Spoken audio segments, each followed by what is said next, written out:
Hoje é dia 31/7/2024. Estamos aí fazendo a primeira live da 12ª imersão, né? E essa semana foi uma semana que eu fiquei bem animado, porque o David aqui mandou já o primeiro manuscrito aqui que a gente começou a trabalhar, que o nosso livro aqui a quatro mãos vai se chamar Blockchainização, a revolução dentro da revolução digital. Como os Uber serão extintos no futuro próximo. É tipo assim, ó. É cacetada. Para a galera ficar meio assustada, né? Então já estamos aí. Temos aí Hoje eu consegui botar a primeira versão, vou mandar para o pessoal da escola a versão... a primeira versão do livro Sapiens 2.0, versão light. Ela está, digamos assim, ela ficou em pé. Já está com a estrutura. Aí agora é só dar uma melhorada e eu usando aqui as ferramentas, usando aqui o banco de dados que o Fernando e o Fábio fizeram, né? Então já ficou bem legal. Já estou também aprendendo a usar e melhorando, né, a velocidade do troço. E aí a ideia é até final de setembro a gente estar com essa versão, não digo nunca pronta, né, mas razoavelmente pronta para a gente botar na Amazon. Aliás, até eu ia falar, David, e a Fernanda vai sair de São Paulo para vir aqui a Teresópolis, então tu já vem de carona, David. Falei com o Wagner. O Wagner não sabe se vai sair de São Paulo. Pode fazer uma van aí de São Paulo e vir. Final de setembro. Boa. Se tiver vaga aí, Aí, ó. eu topo, Fernando. E o som, Fernanda. É só marcar o encontro e o dia, vamos, claro, será um prazer. E aí, Antônio e Álvaro também estão convidados aí, né, para a gente... Vai ser o último fim de semana de setembro, que nem o ano passado. E a gente comemora, né, o lançamento de mais um livro, né? Um esforço aí... Às vezes eu fico pensando, eu falo assim, cara, quem é que faz esse esforço que nem a gente? Eu acho que não tem ninguém não, cara. Entendeu? Todo dia escrevendo um artigo, todo dia fazendo áudio e publicando livro, né? E tudo assim dentro de um projeto, né? Não é assim, vou fazer livro para aparecer, né? É um livro todo dentro. Então tá bem legal e tá tendo algumas coisas em paralelo aí que eu acho que vão dar uma difundida boa na escola. E esses projetos com os alunos está sendo muito legal, porque está permitindo ampliar o espaço da escola, né? O Fernando está fazendo o blockchain, e o Fábio estão fazendo, isso é novidade, né? Estão fazendo o chatbox. O Fernando ficou de começar a adiantar o livro sobre educação 2.0. Então eu acho que a gente está numa vertente bem para cima, né? Bom, eu queria comentar aí, né? Então eu acho que tudo isso são as coisas positivas de julho. Engraçado porque eu tirei uma semana de férias, demorei para engatar de novo, acho que a cabeça sai um pouco do prumo, né? E eu sinto que essa semana, porque sabe Normal, quando, né? não, sabe quando você acha assim, eu não estou tão criativo, eu não estou tão criativo, eu não estou não sei o que, papá, e aí daqui a pouco você começa a perceber que não é bem assim as coisas e tal, e a coisa tá caminhando, né? Eu gostei dessa semana particularmente. semana que vem a gente vai analisar um livro muito legal que eu já dei uma boa adiantada nele, o livro do cara do Waze.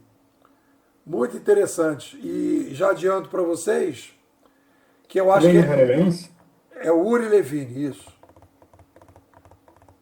É legal o livro, deve ser. E o legal da história é o seguinte, aí que está um negócio bem bacana. Quando a gente criou a ciência da inovação, ela perpassa, Fernanda, ela vai perpassando as coisas. Então, quando eu leio o Uri Levine, eu não estou olhando, quando ele fala de startup, eu estou olhando para pessoas. Eu não vejo ele falando só de startup.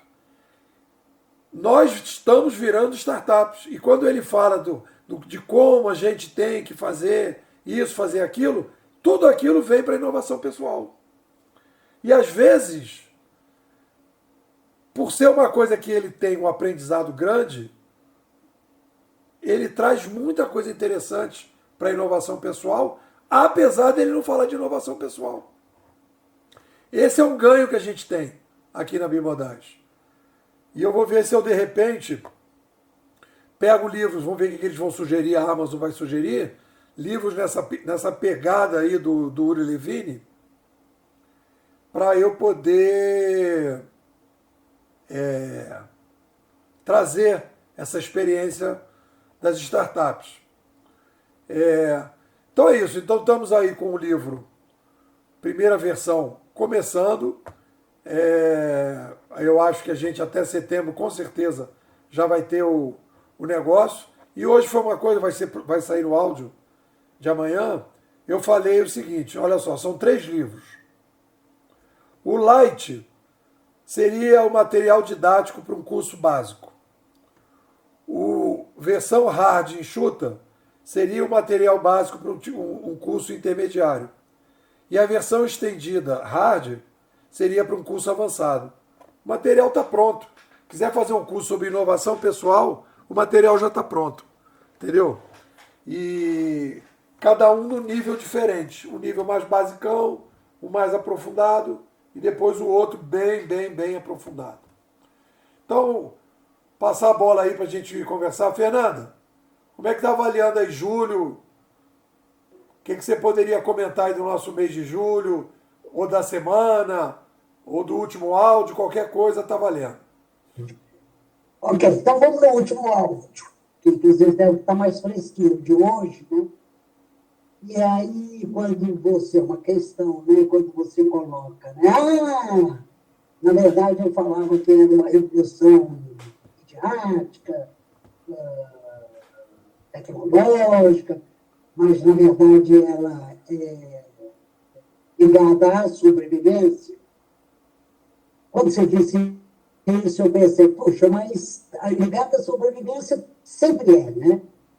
Porque eu penso assim, o nosso objetivo como seres vivos, é sobreviver. Então, sempre será ligado à sobrevivência. Não houve nenhum momento em que você disse, não, isso não tem importância. Eu vou usar um exemplo concreto, cotidiano. Se eu não tenho o que comer, isso é o que vai tomar toda a minha mente. Eu tenho que arranjar um jeito de comer. Né? Então, não tem secundária, não tem pensamento, não tem filosofia, não tem teatro, não tem cinema. Eu preciso comer. Então, isso é número 1, né? Claro, como nós estamos numa situação onde essa não é a nossa, essa necessidade, vamos dizer, está resolvida, todos aqui com certeza comem, né, mais de 3 vezes por dia. Então, eu acho que a questão não é essa. Eu fiquei pensando assim, se você fala isso, né, quer dizer, está ligado à sobrevivência, eu acho que amplia demais. Porque sempre esteve ligado à sobrevivência. Né? É uma condição. E eu acho que tem um diamante aí da Bimodais que a gente não pode tomar cuidado para não perdê-lo, né? Claro, parece pretensão minha falar isso, né? Para você. Mas, por exemplo, a pegada de que uma mudança disruptiva de tecnologia é uma aceleração de várias coisas que tinha que acontecer, claro, você teve um aumento populacional, aí você não tem a resposta para isso, não dá para ficar escrevendo no papelzinho, não dá para não sei o quê, e aí você tem uma entrada de uma mídia que transforma tudo isso. Melhorando aqui, eu fico pensando, criativo, a humanidade sempre foi, na minha maneira de ver. Eu não acho que eu sou mais criativo que meus pais, que já não estão vivos, né? Eu acho que eles foram criativos dentro do ambiente e da mídia deles. O que eu acho que acontece agora é que isso foi, aumentou, né? Tem mais potencial para a civilização, para a inovação, o potencial aumentou. Mas ele não existia. Existia, mas ele aumenta, e ele aumenta também graças a essa nova mídia. Por exemplo, nós estamos falando aí do ChatGPT, né? ChatGPT, ele acelera muito, ele, entendeu? Vai fazer com que as pessoas se modifiquem, elas vão modificar a maneira que elas pesquisam, a maneira que elas estão trabalhando, né? É um espanto, e é um espanto tecnológico, né? Só existe o digital. Então, só essa observação, que quando você falou isso, eu achei meio assim, nossa, mas aí fica muito amplo, né, a coisa da sobrevivência. Quando eu acho que ela é básica, sempre será. Se eu tenho a minha sobrevivência ameaçada, para tudo, aquela coisa. Se tem um leão correndo atrás de mim, eu não penso mais nada. Eu sou a zebra, eu vou correr, né? E acabou, e não tem mais conversa, né? Não sei, é essa sensação que eu tive. O que eu comentaria aí é o seguinte. Eu chamava antigamente de revolução midiática. Mas olha só, a palavra revolução é importante. Então, eu não estou falando, por exemplo, tudo é a sobrevivência, né? Então, por exemplo, o cara aqui está plantando aqui agora, no quintal aqui da frente, umas cebolas. Isso é sobrevivência. O que a gente está falando, quer dizer, a gente também chamava de revolução civilizacional. Mas o que a gente está caracterizando é o seguinte, que a partir da mídia, nós estamos promovendo uma disrupção na civilização. Então, ela é uma revolução da forma que a gente sobrevive. Então, se a gente puder procurar uma palavra que não deixe margem de dúvida, o que eu quero dizer é, nós estamos, porque o que as pessoas estão falando é, isso é uma revolução tecnológica. E aí a revolução acaba na própria tecnologia. Agora eu consigo criar uma imagem rapidinha no ChatGPT. Ai, que coisa maravilhosa. Mas não é isso. Hoje eu consigo ficar menos tempo engarrafado por causa do Waze.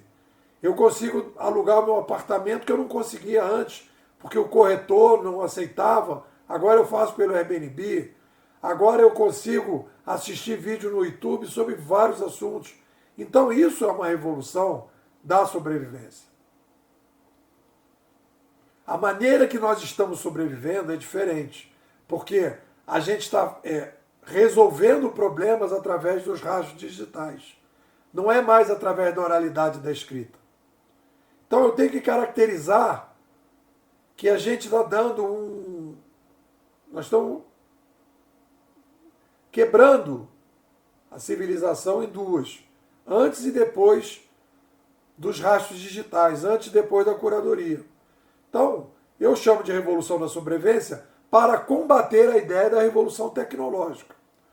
E até combater o que eu dizia, de uma revolução midiática, porque a pessoa fala, agora eu tenho um celular, tudo mudou. Não. O celular Mas o celular, ele impacta na maneira que eu vivo. Na maneira que eu como. Eu acabei de comprar aqui, eu estava aqui e esqueci de comprar sucrilho. Eu fiz rápido, depois levei até um susto. Eu falei, cara, eu levei 1 minuto para comprar 4 sucrilhos. Porque a Amazon já apareceu para mim. O que eu tinha comprado, eu cliquei, disse que queria 4, puf.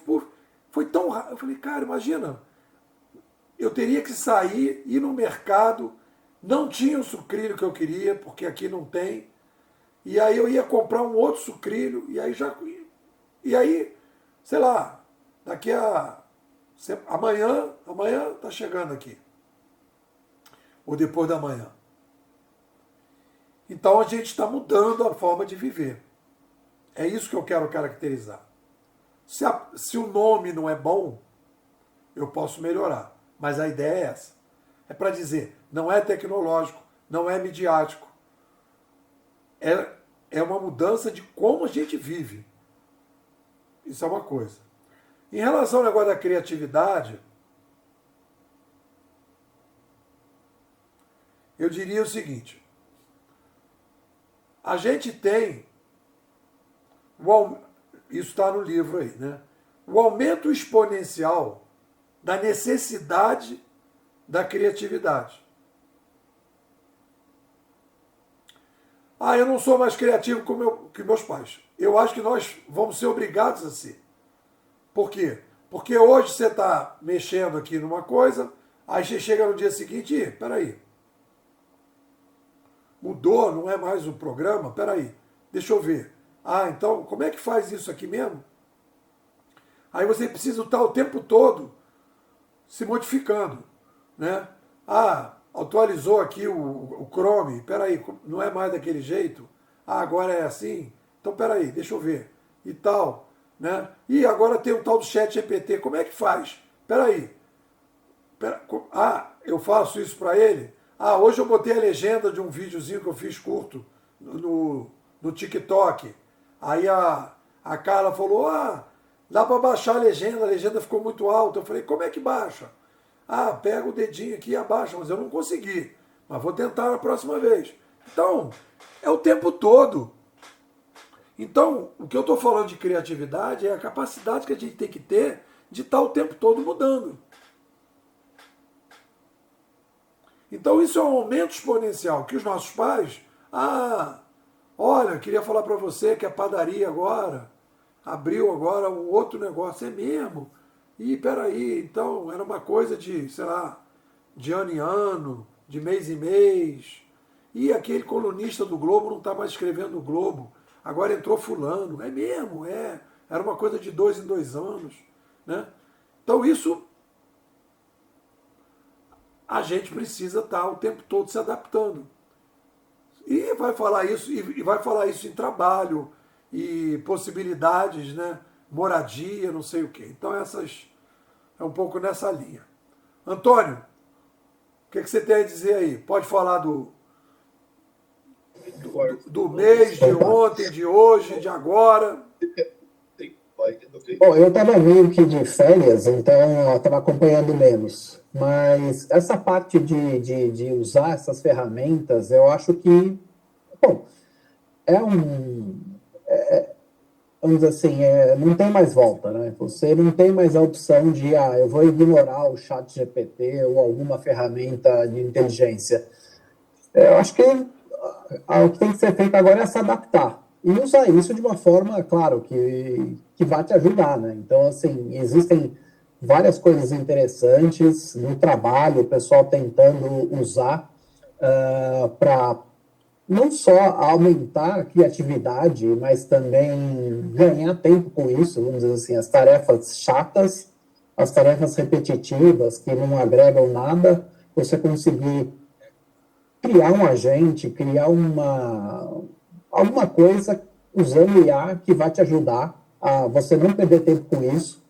E eu acho que é uma tendência, quer dizer, claro, acho que está todo mundo perdido por enquanto, mas assim, você não tem a opção de não usar. Eu acho que agora, de agora em diante, é usar isso e começar a se acostumar com mais essa ferramenta que chegou, que não tem como ignorar mais.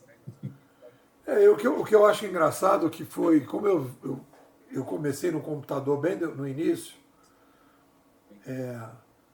as coisas.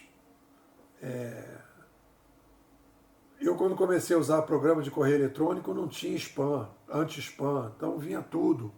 Eu criei o anti-spam, cheguei a passar para as pessoas e fiz várias. Quer dizer, então a gente vai vendo ali, né? É, então eu vejo aqui o GPT, assim, ele, ele facilita bastante, né? Mas ele ainda está muito primário, né? Eu vejo isso ainda muito primário. É, nessa coisa do livro, né? Você vai e pede para ele e ele repete muito. A Fernanda até observou isso e é verdade, né? Ele se repete muito, ele. Então agora eu só estou pedindo assim. Foi uma dica, Fernanda. Coloca tudo num parágrafo só. Porque senão, o que ele faz? Ele começa a escrever e começa a se repetir. Quando você pede um resumo, coloque tudo num parágrafo só, fica mais fácil para você editar depois, né? Então no livro eu fiz isso. Bota num parágrafo só, o que eu digo sobre tal coisa? Bota num parágrafo só. Aí ele bota. Aí fica mais enxutinho, né? E,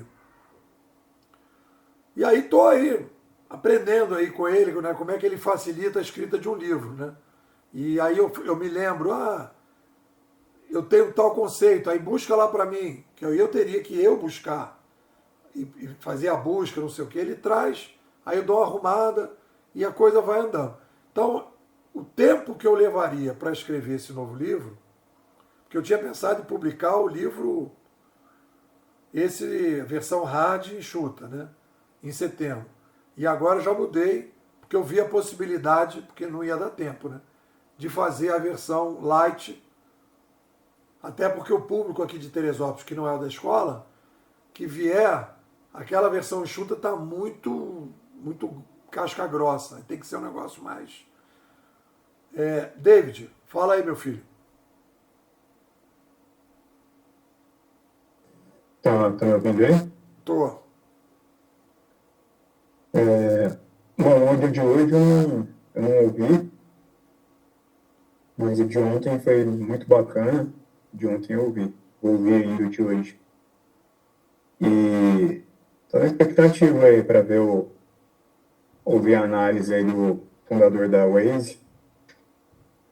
A Waze mudou, né, a forma que a gente dirige hoje. E aí, a respeito do livro, só para compartilhar para o pessoal, o livro está ficando bacana, na minha opinião. Inclusive, um dos tópicos que a gente está utilizando é sobre IA, né?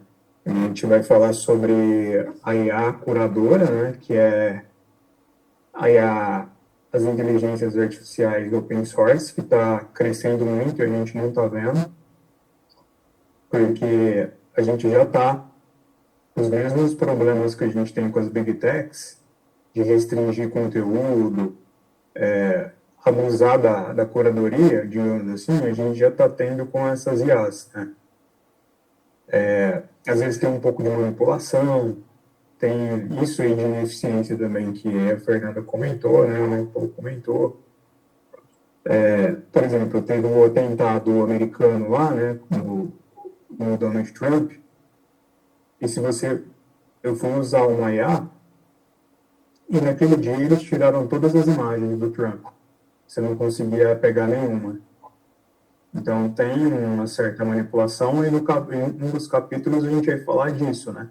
Que a tendência, e já está muito forte, é a gente partir para as IAs curadoras. Então tá andando muito rápido, né? Então a OpenAI, que já nasceu, é um bebê ainda, já tem concorrentes muito grandes no formato de curadoria, tão bons quanto, só que não é tão conhecido, né? E, no geral, o projeto do livro tá avançado. Eu fiz com o Nepo uma mentoria na semana passada, e a gente acertou algumas arestas. Eu terminei hoje, eu subi todos os capítulos lá, né? E agora o Nepo vai revisar. E aí a gente vai subir a primeira versão lá na Amazon, né, Nepo? Eu inclusive agora, antes da live, porque a prioridade principal, né? A prioridade é o lançamento do livro esse de setembro, né? Mas eu vou tentar, semana que vem, dividir a semana e dar um dia para a gente fazer uma primeira pegada. Eu já entrei lá, já mexi no início lá, depois tu vai ver. E o que eu acho que a gente tem de diferencial, eu falei isso hoje, falei essa semana e no áudio de amanhã, que eu já fiz, eu vou detalhar mais, é porque a gente tem a visão, isso é uma novidade, isso é uma originalidade da bimodade.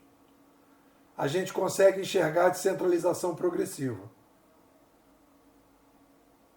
Então, quando a gente afirma que o blockchain é o futuro, não é metaverso, porque o metaverso é como se fosse, eu não chamo de metaverso, que eu acho que é a maior forçação de barra, né?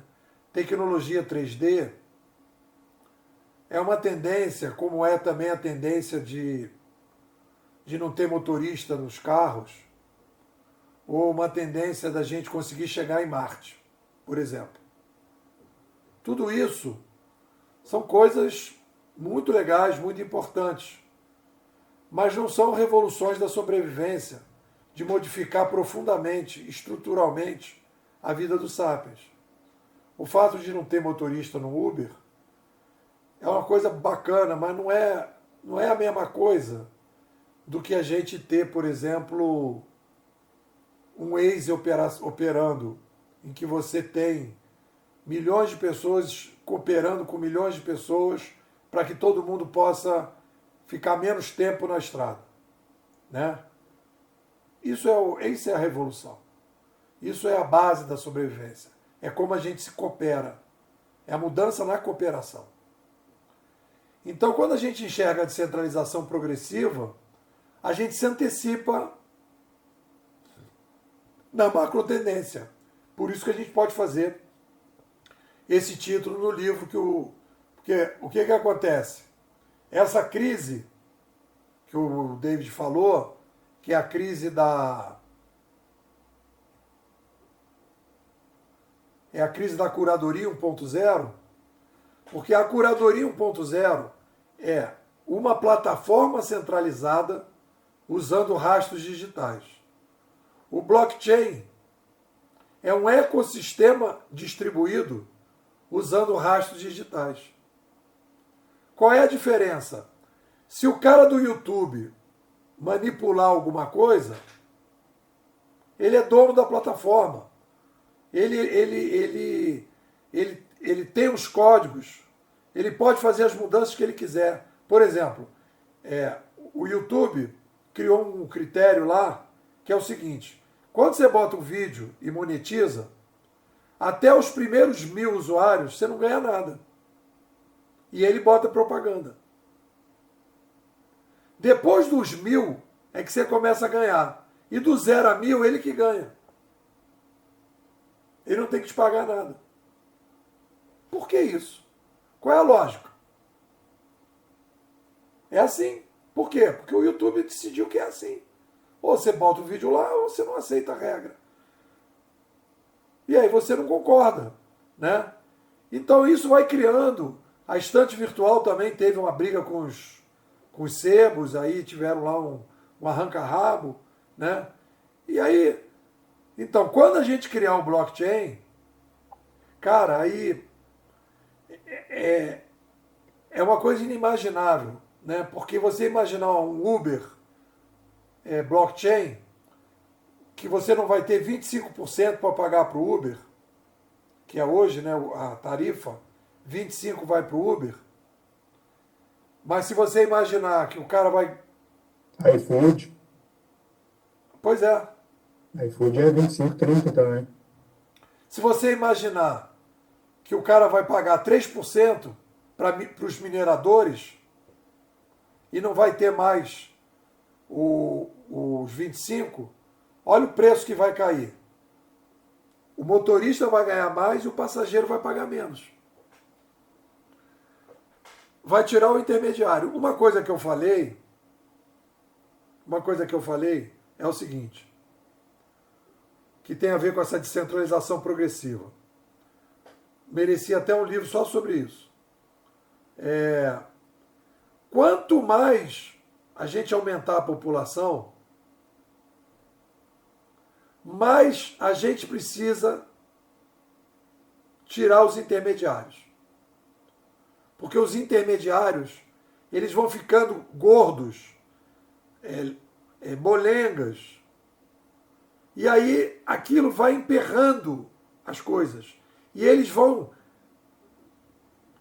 evitando que qualquer mudança aconteça. Então, sempre o caminho para frente é troca de intermediário. Seja o intermediário tecnologia, seja o intermediário empresa, estrutura, modelo, você vai tirando os intermediários. Esse é o futuro. É assim que o Sapiens faz, é assim que funciona. E se você olhar as espécies dos animais, se as espécies pudessem ser assim, vistas assim, né, como caminhada, quanto maior é o tamanho do bando, mais eles vão abandonando os sons e vão passando para os rastros. Porque o som é impossível você coordenar um grupo de formigas, por exemplo, uma formiga subindo no alto da árvore e ficar gritando para as outras. Não funciona, porque é muita formiga. Arcade City, é isso aí. Álvaro, o que o senhor comenta aí? Está ouvindo ainda? Estamos ouvindo. Beleza. Então, o que eu tenho para comentar a respeito do que até você falou agora há pouco, né? Com relação a, vamos dizer assim, a descentralização progressiva, né? E você até escreveu um artigo sobre isso no grupo, dizendo que obrigatoriamente será necessidade de criar um ambiente de sobrevivência, vamos dizer assim, mais descentralizado em virtude da exponencialidade, né?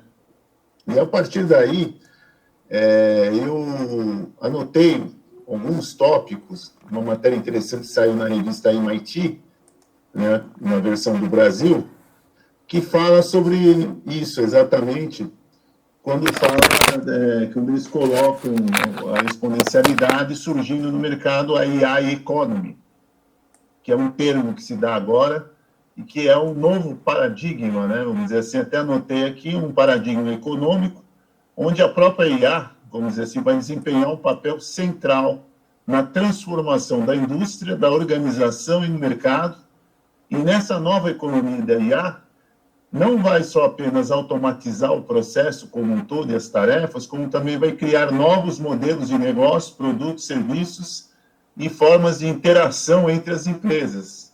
E aí é onde entra, né, o Sapiens 2.0. Então, a partir daí é fundamental desenvolver conjuntos de habilidades específicas, né? E eu anotei 4 aqui, que seria a transdisciplinaridade, não é multidisciplinar, é transdisciplinar. A partir de agora, a capacidade de você se integrar com os conhecimentos diferentes numa empresa, para você, dentro de uma área, aplicar essa integração e resolver problemas complexos usando IA, vai ser fundamental, né?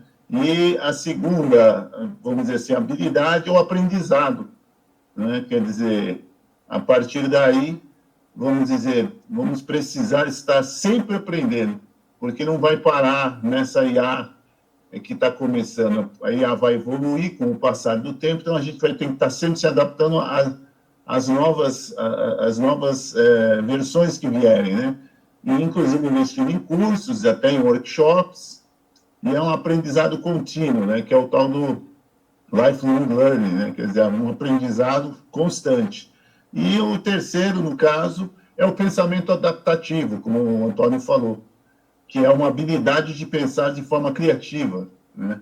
Flexível e diante de novos desafios, expondo-se diferentes cenários e problemas para treinar, né?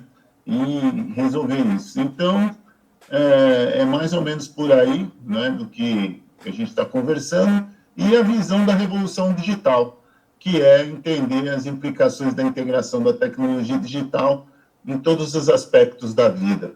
Então, esses 4 itens, que é fundamental, que a revista MIT colocou agora, que daqui para frente a gente vai ter que se adaptar, né, mudando o mindset da maneira de pensar, de trabalhar, né, e a partir daí do Homo sapiens 2.0. Não tem como, não tem mais volta, né?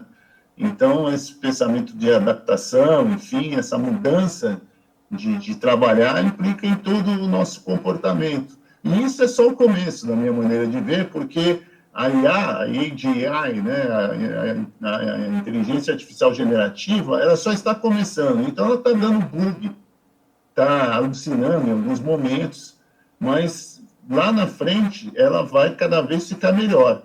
E dentro desse contexto, nós vamos ter que aprender a trabalhar. Na medida que ela vai melhorando, nós vamos ter que nos adaptar mais ainda. A um ponto em que o próprio Kurzweil, o futurista, Ray Kurzweil, disse que chegará em mais ou menos 2028 ou 2030, haverá uma integração da máquina com o ser humano, que é a tal da singularidade que ele tanto defende. Ele é um otimista sobre isso, né? Então, até lá, nós vamos ter que nos readaptar constantemente. O Homo sapiens 2.0 talvez vai ter que ser 3.0, porque vai haver a integração da máquina com o ser humano. E o exemplo já está começando com Elon Musk, com o Neuralink, né?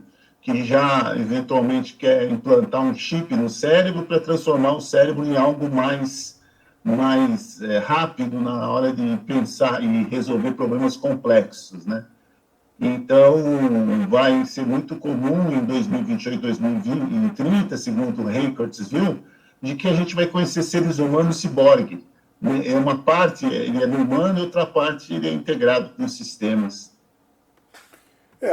Aí É o começo, né? Quer dizer, o Ray Kurzweil, ele é muito otimista. Eu, às vezes, não sou muito. Às vezes, eu sou um pouco pessimista com relação a tudo isso. Mas ele faz uma análise, né, com muita esperança que isso tudo vai levar a uma eficiência, uma outra maneira de levar a vida, né? Então, eu acho que é por aí. O blockchain, então, nem se fala, viu? Quer dizer, o mercado financeiro vai sofrer um impacto lascado com isso, porque ele é um dos intermediários, como você mesmo disse. Tirar o intermediário é a função do blockchain, quer dizer, o banco, ele fica com o nosso dinheiro. Então, a gente necessariamente, quando faz um pagamento, tem que transferir o dinheiro que está no banco. Por que eu não posso pagar diretamente para você através do blockchain, como já é as criptomoedas? Então, eu tenho uma carteira digital e pago para você diretamente o curso. Não há necessidade de eu ter um dinheiro no banco. Então, eu elimino o intermediário, crio uma carteira digital. A partir dessa carteira digital, eu transfiro para você para pagar um curso seu, por exemplo, da Unimodal. E cai na sua conta de uma carteira pessoal. Quem vai ser responsável pelo dinheiro sou eu. Eu é que guardo o dinheiro numa carteira digital, não é o banco. Então, o banco vai sofrer impactos violentos com relação a isso. Eles estão com a corda no pescoço. Não sei como é que eles vão resolver esse problema aí, né? Vamos ver. Então, o que eu tenho para falar um pouco sobre isso, e eu tenho um pouco de esperança, sim, não sou tão otimista quanto o Ray Kurzweil, mas eu acho que a gente só está no início de tudo isso. mas vamos lá. Então, o que acontece? Os americanos, na minha visão, os americanos são ótimos para fazer e são muito ruins para pensar. Sim.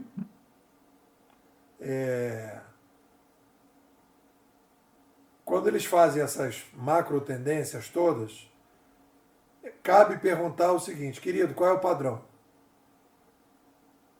Onde é que está o padrão dessas tendências que você está falando? Porque fica bacana. Eu agora fiz esse...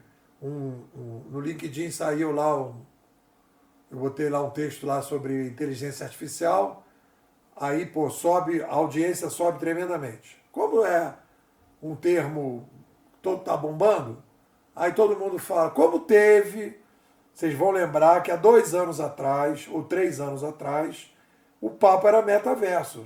Alguém fala mais em metaverso? Acabou o assunto, né? Acabou o assunto, ninguém mais fala. Aquelas coisas, o metaverso isso, o metaverso. Cadê o metaverso? Quem é que está agora comprando bolsa para ficar desfilando na rua do metaverso?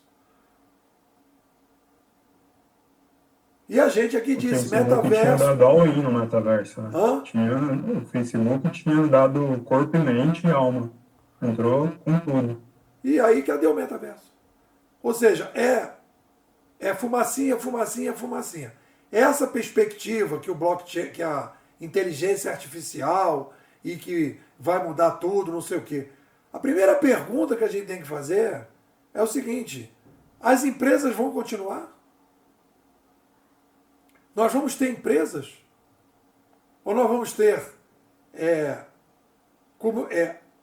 ecossistemas? Eu não sei se vai ter empresa. Que as empresas... Mas vai ter empresa.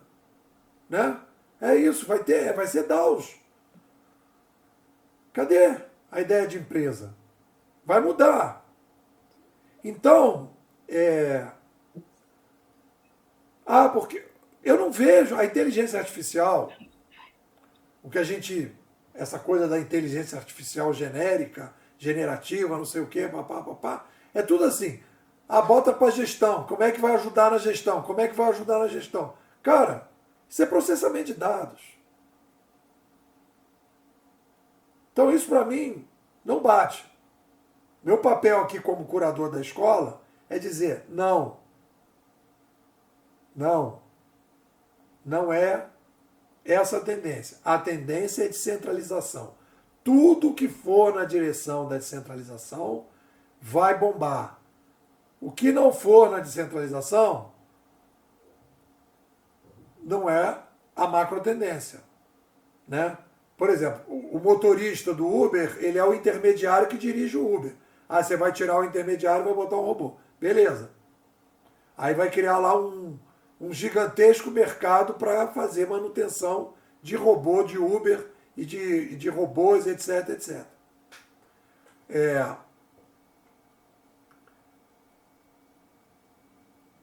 Quando a gente fala de botar um chip na cabeça das pessoas, aí é uma coisa interessante. Porque, presta atenção, se a gente colocar um chip na cabeça das pessoas, nós vamos ter... Aí olha só que interessante, galera. É uma nova revolução de mídia.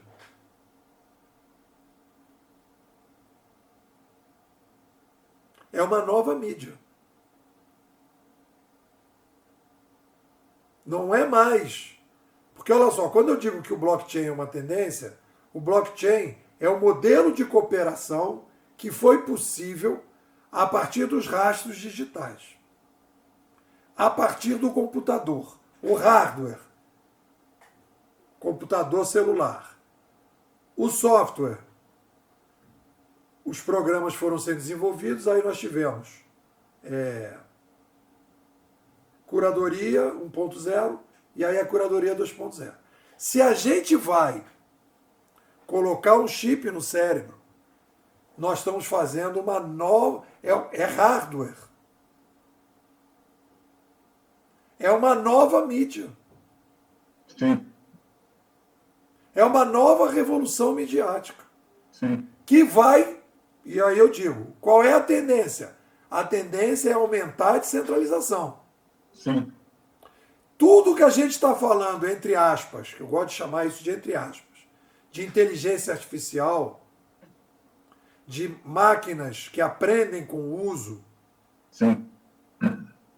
e tomam decisões vai ser no fortalecimento da inteligência coletiva. É o que, por exemplo, faz o TikTok. Ele está me nichando. O TikTok, ele me nicha. E eu cada vez me sinto mais nichado. Por quê? Eu assisto um vídeo, ele vê que eu vi até o final, que eu gostei, provavelmente eu vou gostar mais daquele. Então eu me nicho, ele me nicha, eu me singularizo e eu vejo a singularização das pessoas. Isso mesmo. Só falar um pouquinho, Nepô. Eu, particularmente, não sei se eu vou adotar mesmo quando chegar em 2028, 2030, mas a gente vai ter que respeitar aqueles que serão uma espécie de ciborgue. Vai aparecer muitas pessoas que vão implantar isso com o passar do tempo. Já está evoluindo para isso. Tá? Então, vai ser uma nova revolução de mídia. E provavelmente muitos vão adotar isso. Se as pessoas perceberem que aquilo ali ajuda ela a viver melhor, com certeza todo mundo vai votar.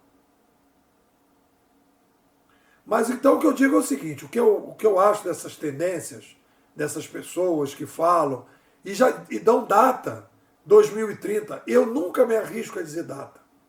Eu não digo assim, que daqui a 2030 a revolução do blockchain, não. É impossível dizer isso. Porque é uma área completamente nova. Não tem como você fazer padrão.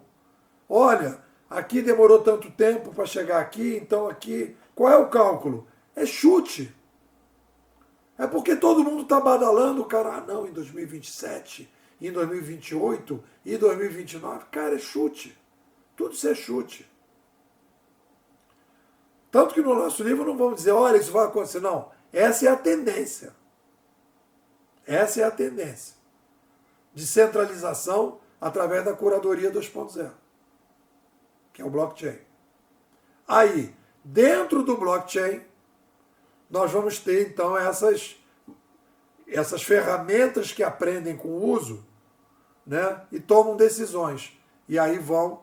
O Waze faz isso. Ele, olha, está engarrafado aqui, sugiro entrar para cá. Isso aqui não está legal, vai para lá. O Waze também é isso, né? Então, a gente tem que estar muito pé atrás em relação a essas fumaçadas, principalmente dos americanos. Que eu digo sempre, os americanos e os israelenses também. O Uri Levine, por incrível que pareça, ele é um cara espetacular, mas ele não consegue enxergar a curadoria. Ele fez o Waze, mas ele não entende o que é o Waze, na minha opinião. Aí você vai dizer, ele não precisa entender, ele sabe fazer. Mas alguém precisa entender. Esse é o nosso papel. Alguém precisa explicar. Alguém precisa situar, até para poder dizer, a tendência não é o metaverso, como não foi. A tendência não é o que eles estão chamando de inteligência artificial. Não é. A tendência é o blockchain. E tudo que for favorecer a descentralização, seja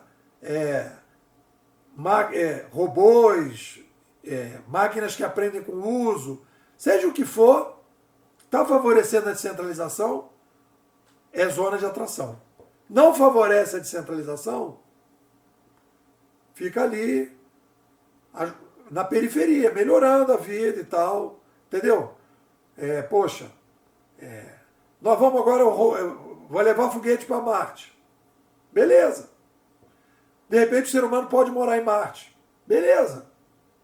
Beleza. Mas isso não é uma revolução civilizacional. Isso não é uma revolução de como a gente sobrevive. Isso é uma revolução, é uma expansão, como a gente foi para a Lua, não sei do que, babá, babá.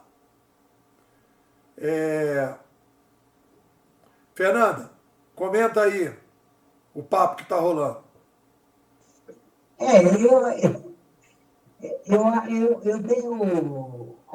Eu tenho muita preguiça quando eu escutei você com muita atenção, claro. Mas preguiça é quando alguém fala, e vai ter um chip, porque eu penso, então deixa eu primeiro ver o chip. Esses dias eu vou colocar alguma coisa, eu tirei um chip. O metaverso, para mim, foi bem isso. As pessoas diziam, olha que legal, nós vamos fazer reunião, aí vai ter a mesa lá, cada um vai chegar, cada um é um avatar, e nós vamos sentar em torno daquela... Não rolou, porque as pessoas não querem. Então, tem uma questão que tem que passar pelo crivo da maioria. Se não passa pelo crivo da maioria, não tem possibilidade. Olha, o que aconteceu com o celular?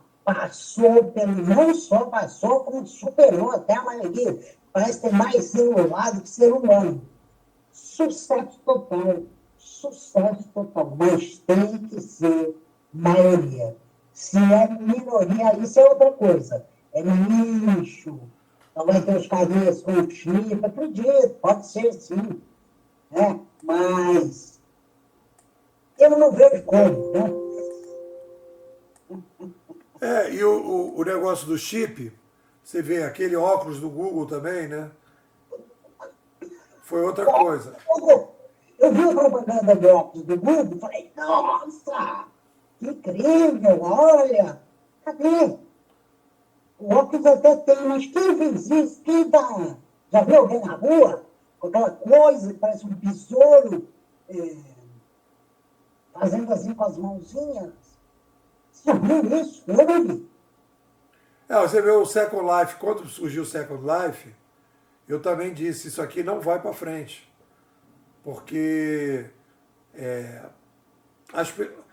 o que eu digo é o seguinte, a tecnologia 3D vai ter uma utilidade? Vai. Não é metaverso. O cara já usa, né, para fazer teste de piloto, aprender a pilotar, aprender a usar o foguete, operação, para o cara aprender a operar. Cara, fantástico. Agora, a ideia que venderam de que as pessoas iriam para um mundo paralelo, inclusive se vocês pegarem o artigo do Walter Longo, que eu critiquei, que quem me mandou foi o Gustavo Carriconde, ele dizia assim, olha a lógica dele, se as pessoas já estão criando personagens fakes no Instagram, agora finalmente elas podem criar para valer, porque todo mundo quer ser o que não é. Eu falei, cara, você está pegando a doença que está rolando e achar que a doença é a tendência. Sem padrão nenhum. Por quê? O cara entra na pilha, ele fala um troço desse, tem 8.000 curtidas. Cara, eu estou falando uma coisa que todo mundo concorda. E vamos em frente. Entendendo? E aí chega lá na frente não é nada aquilo. Aí ele finge que não falou aquilo, muda tudo, e aí começa a falar agora de porque ele quer os 8.000 seguidores, as 8.000 curtidas. Entendeu? O cara não está trabalhando. Ele não é um conceituador de excelência. O cara quer aparecer. Ele não quer entender para aprender e ensinar. Ele quer aparecer. E a galera só quer aparecer. E todo mundo está nessa vibe. E a gente está aqui na trincheira exatamente para dizer, a gente quer entender e não está na vibe do aparecer. Antônio, o que você comenta aí? Eu concordo. Eu acho que muito do que esse pessoal faz é para aparecer, criar modinha, criar marola, vender curso. E aí não tem muito conteúdo. Mas, assim, eu estou acompanhando essa coisa de inteligência artificial e eu não sei, eu acho que ela é diferente do resto, porque ela é uma ferramenta que habilita, não é uma dependência, como, por exemplo, o metaverso, que, na verdade, você precisa de muita tecnologia para ele funcionar, de ter um alinhamento perfeito dos planetas para que tudo funcionasse, e não é assim que funciona. Enquanto que, na verdade, a inteligência artificial, blockchain, essas coisas, elas são esses pequenos planetas que, independente de estar alinhado ou não, você pode usar essa tecnologia e você pode criar em cima disso. Então, eu acho que essa é a grande diferença de adoção ou não. Legal. David, comenta aí. Legal o papo aí. E eu acho que a inteligência artificial é uma coisa nova, né? Acho que não tem um padrão assim para a gente olhar para trás, a não ser as outras revoluções dentro do digital, né? Criação de nuvem, essa abundância de dados, né? E o metaverso eu acho que não é tendência, mas vai ajudar bastante. Igual a gente conversou outro dia, né? Por exemplo, o metaverso ele vai ser. Metaverso eu digo assim, o óculos de realidade virtual para um médico fazer cirurgia em outro país, ajudando outro médico, né? Para fazer algumas coisas muito voltadas para a saúde, mecânica, na área de aeroespacial, na área de aviação também, vai ajudar muito. E agora o metaverso, né, ele precisa de um hardware, né, que é o óculos. Então isso aí inviabiliza porque é caro, né? A Apple tentou lançar agora quase R$ 30.000 o óculos. Então, assim, é um negócio que inviabiliza, além de ser o que a Fernanda falou, né? Com esse valor é impossível a gente chegar na massa. E a inteligência artificial tem aí, né? Inteligência artificial curadoria, que a gente vai falar no livro. E só para colaborar com o Álvaro aí, Álvaro, eu acho que em 2030 já, assim, o Elon Musk já até testou, né, o chip em uma pessoa que tinha problemas, era paralítica, parece. Então, acho que os primeiros projetos que vão aparecer vai ser nessa área, né? Pessoas que querem, pessoas que não têm paralisia, alguma coisa nesse sentido, o chip seria muito útil, né? Porque aí a pessoa pode até voltar a andar, dependendo de como evoluir. Isso aí também é a pesquisa lá do nosso querido brasileiro lá, que está desenvolvendo lá o negócio nessa linha também, né? Aquele, como é o nome dele?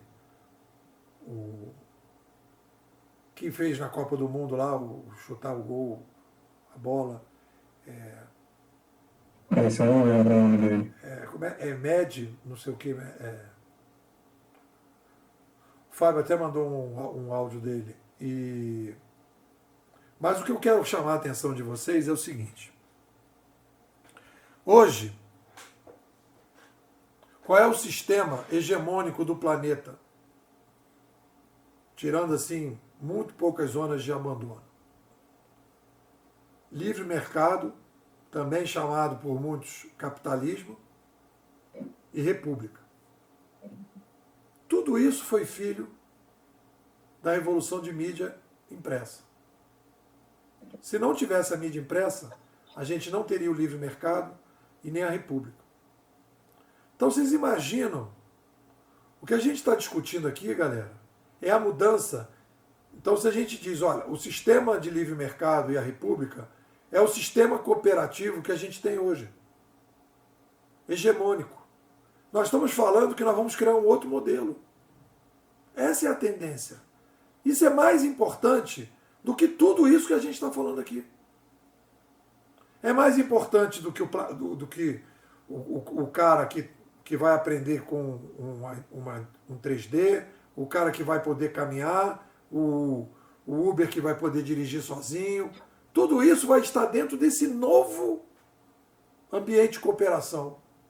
É o pós-capitalismo, é a pós-república. Isso é a grande mudança. É o jeito que a gente vive. Com uma série de detalhes. Entendeu? Então, tudo que for na direção de permitir que essa cooperação fique cada vez melhor, ela vai ter um uso de massa. O resto vai fazer segmentos. Ah, isso aqui foi importante aqui, aquilo foi importante ali. Né? Ah, aquilo ali foi importante ali. E para fechar, para a gente ir terminando a live, Eu queria comentar sobre otimismo e pessimismo.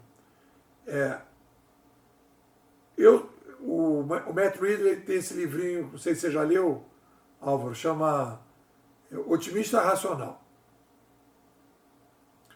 Porque esse nome do livro ele está criticando os pessimistas irracionais e os otimistas irracionais. Então ele está defendendo a ideia que existe um tipo de otimismo racional. Eu não gosto do termo racional, mas poderia chamar de otimista reflexivo, né? Ou otimista consistente, que é o que ele está defendendo. Então, eu sou otimista porque quando você olha a história do Sapiens, nós conseguimos, com tudo que nós temos de problema, que são muitos, nós chegamos a 8 bilhões. Esse é o mérito da espécie. E nós chegamos a 8 bilhões hoje, numa situação, comparado com o passado, de melhoria de maneira geral. Os índices mostram as melhorias. Hoje, se você analisar, né, não tem mais aquela situação assim que antigamente você tinha, olha, naquele país do mundo, o cara está muito magro, está todo mundo morrendo de fome. Não tem isso. Tem desníveis? Tem complicações? Tem. Mas a gente deu um puta upgrade. E a gente vai dar um outro puta upgrade com a blockchainização. Que a gente vai permitir uma série de coisas que hoje não são possíveis. Que é o que o nosso querido, agora não vou lembrar o nome dele, Ronaldo Mota, esse. A gente vai conseguir fazer atendimento de massa de qualidade. Que é o que as pessoas não estão vendo. Então você vai conseguir dar uma educação de qualidade, uma saúde de qualidade de massa, psicologia de massa com qualidade, coisa que hoje não tem condição. Então a gente vai dar um upgrade no mundo muito legal. E os problemas vão continuar como todos os problemas, né? Fala, para fechar a nossa live. Fala, Álvaro. Não, é por aí mesmo. Eu concordo com o que você disse. A única coisa que eu pondero um pouco, né, com relação ao que você comentou, com relação ao metaverso, né? Eu prefiro aguardar, porque a internet muda muito, a evolução muda muito das coisas, e o metaverso, ele pode ser que, de alguma maneira, ele possa ganhar uma expansão maior no decorrer dos anos. Porque você tem vários tipos de metaverso, podemos dizer assim. Um metaverso, inclusive, voltado para a área da educação, para a área de profissional, como você colocar um óculos e montar um motor espacial, um motor de um carro com um óculos, ou dar o treinamento para os funcionários com um carro virtual, para que você possa, vamos dizer, ensinar, dar treinamento para as pessoas. Isso não deixa de ser um metaverso. Na área da educação, com a gamificação, você já proporcionar aos alunos um ensino, né, de como aprende de maneira mais lúdica. E, inclusive, a PUC já está adotando isso, né, com um laboratório de teste para disponibilizar isso com o passar do tempo. A Apple, ela já vem fazendo a junção da TV com essa metaverso. O driver, que são os dispositivos, tendem, com o passar do tempo, cair o preço. Hoje custa R$10 mil um óculos desse, mas daqui a 4, 5, 6, 7 anos vai ser 5, 4. E a gente tem que lembrar também, por outro lado, que existe uma geração atrás de nós, né? Quer dizer, existe uma galera de 18, 20 anos que vai curtir isso. Então, a gente precisa também estar olhando por esse lado. A forma de educação, dessa maneira com que está sendo dado hoje, não faz mais sentido para essa galera nova. Eles não têm nenhum tipo de atenção para esse tipo de professor ensinando o aluno numa lousa. Já não faz mais sentido, eles não prendem a atenção deles, e você só vai conseguir prender a atenção deles com esse ensino lúdico, não é? Com a gamificação e com os óculos, com o passar do tempo, quando isso ficar disponível. Eu não sei se isso chega nas escolas públicas, se chegar, não sei como será, mas as escolas, assim, já, algumas universidades já estão se adaptando para se preparar para um futuro próximo, nós vamos dizer em 2030, 2028, 2029. Então, eu não posso dizer que o metaverso talvez não dê certo ou é uma marolinha. Na área de estratégia de marketing, que é essas coisas de você ter uma loja dentro do mundo virtual, ou fazer um show no mundo virtual, pode ser que, de repente, seja nichado, na minha maneira de ver. Só vai frequentar aqueles que querem frequentar. Recentemente, inclusive, uma cantora de pop, chamada Anitta, Anitta não, Ariadne, que é uma cantora pop, ela fez um show no metaverso, botou milhões de pessoas, percebe? Então, já está acontecendo isso dentro do metaverso, só que é uma coisa nichada. Então, quando a gente fala em metaverso, a gente, na minha maneira de ver, a gente precisa subdividir, né? O metaverso para a área profissional, para a área da educação e para a área do marketing e entretenimento. Talvez para entretenimento e marketing, eu acho que realmente só vai fazer sentido para aqueles que eventualmente quiserem. Então, eu prefiro aguardar e simplesmente dizer que isso não é uma marolinha. Eu acho que a gente precisa aguardar, porque isso pode voltar com uma certa expansão. Não digo que será uma coisa revolucionária, como foi a internet, o surgimento da internet, ou como está sendo o surgimento da IA, mas que ela vai vir, eu acho que vai. Vamos ter que aguardar bem, porque isso é um nicho de mercado. Não é uma acho que é uma marolinha. Olha só, eu não falei que era marolinha, eu falei que o metaverso... Acho que é Fernando. A tecnologia 3D vai ser nichada. Importante para uma série de nichos. O que eu deixaria como mensagem final da nossa live é a seguinte. Toda vez que a gente teve uma revolução de mídia, a gente mudou a forma como o Sapiens sobrevive. Na oralidade, a gente criou as aldeias e saiu do nomadismo. Na manuscrita, a gente criou os impérios e aí criou toda uma nova forma de sobrevivência. Com a imprensa, a gente criou o sistema de livre mercado e a república.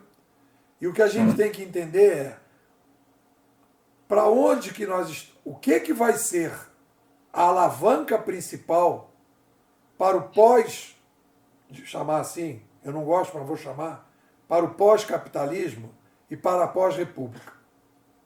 É isso que é importante. O resto é complemento disso. Sim.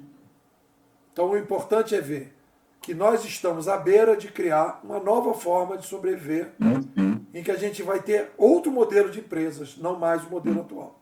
É isso. Sim. Bom, galera, agradecer aí a presença de vocês e vamos em frente. Até mais, pessoal. Valeu, queridos. Um abraço a todos.